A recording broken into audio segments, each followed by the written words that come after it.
Musa alayhissalom bir kuni Allohdan so'rabdi, "Ya Rabbi, meni jannatdagi qo'shnim kim bo'ladi?" desa, Alloh azza va jalla aytibdiki, falon joyda borsang, bir qassob bor. O'sha qassob seni jannatdagi qo'shning bo'ladi. U meni do'stimdir.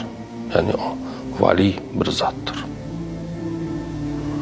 Musa alayhissalom qiziqibdi, u nima ish qilibdi, u menga qo'shni bo'ladi degan, ya'ni nimasi bor uni bir borib qiziqibdi endi.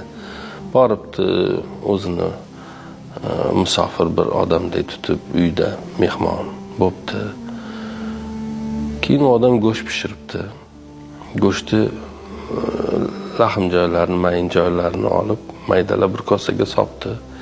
Musa alayhissalomga ham bir qismini beribdi. Siz yeyvering, men hozir kelaman deb boyagi kosani olib chiqibdi. Musa alayhissalomning orqasidan kuzatibdi.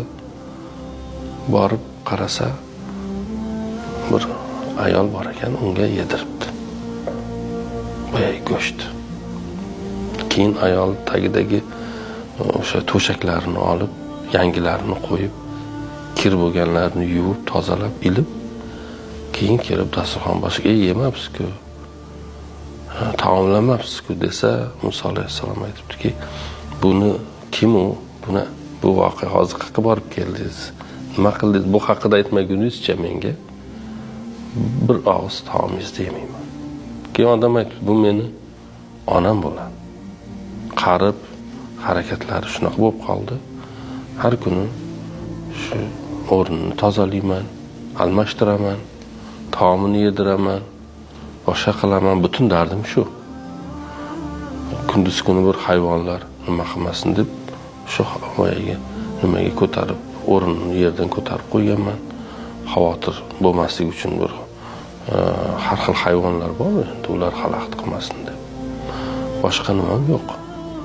Onangiz qulog'ingizga bir narsa deb pichirdadi. Nima dedi pichirdadi? Ovqat berib bo'lganingizdan keyin.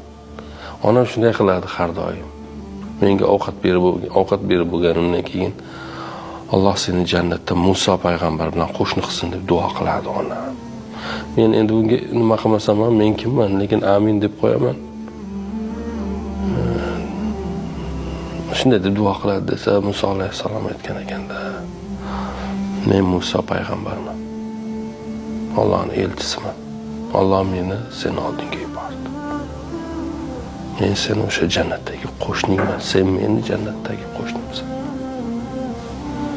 O'shaning uchun onalarni duosini olish kerak, badduosini emas. Bu juda muhim.